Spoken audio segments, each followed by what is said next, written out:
అదే జరిగింది కదా, వంశీ గారి మీద కూడా అదే జరిగింది కదా. అంటే ప్రాక్టికల్ గా చూస్తున్నాం కదా, ఒక కేసు అయిన వెంటనే మరొక కేసు, ఒకటి అయిన వెంటనే మరో తప్పుడు కేసులు పెడితే ఎంతకాలం నిలబడతాయండి, అది కదా వాళ్ళని పాయింట్ ఏంటంటే. చూసామండి, ఒకవేళ కేసులు ఉంటే అన్ని ఒకసారి రిజిస్టర్ అవుతాయి, అన్ని కేసులకు సంబంధించిన ఒకసారి బయట తెలుస్తాయి కూడా.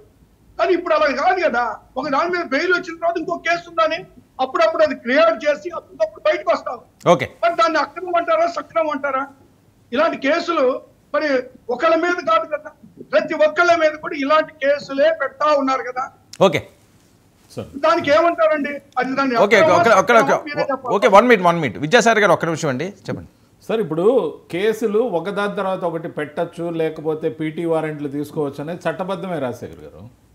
కానీ మనం ఎంతమంది కోసం లంచ్ మోషన్ పిటిషన్లు వేసాం, ఎంతమంది కోసం మిడ్ నైట్ మోషన్లు వేసాం, ఎంత మంది కోసం సుప్రీంకోర్టు దాకా తలుపు తట్టాం, ఎంతమంది కోసం గవర్నర్ దాకా అప్రోచ్ అయ్యాం, ఎంతమంది డీజీపీకి వెళ్ళి కంప్లైంట్ చేసాం. ఎవరైనా అరెస్ట్ అయితే రాత్రి 8 గంటలకు అరెస్ట్ అయితే 9 గంటలకు కూడా చంద్రబాబు నాయుడు గారు వచ్చి ప్రెస్ మీట్ పెట్టి డీజీపీ నీ లెక్క తెలుస్తా అని చెప్పి బెదిరించి కార్యకర్తలను కాపాడుకోవడానికి చేసిన పోరాట పటిమ వైసీపీకి ఎక్కడ పోయింది?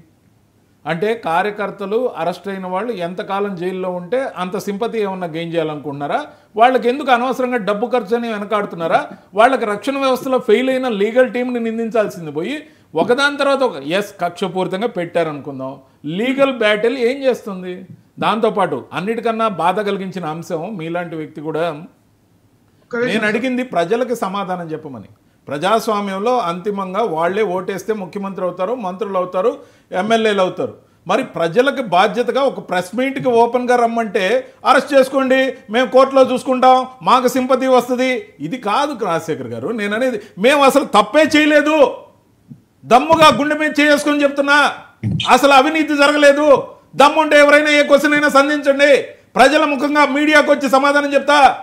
అనేక విషయాల్లో అనేక మాటలు తిమ్మిని బమ్మిని చేయగలిగిన సత్తా ఉన్న నాయకులు ఉన్నారు కదా, మరి ఎందుకు రారు? నేను ఒక్కడనే కాదు, ప్రజల తరపున అడుగుతా, పోనీ పార్టీల తరపున కూడా కాదు, 9 క్వశ్చన్లు అడుగుతా. 9 క్వశ్చన్లకు సమాధానం చెప్తే ఆ డొల్లతనం, అసలు ఆ అవినీతి జరిగింది లేదనేది మీకు కూడా అర్థమవుతుంది. మీకో నాకో పార్టీలు దోచిపెట్టింది ఏం లేదు. మీరు ఎప్పుడో ఎంపీ కావాల్సింది.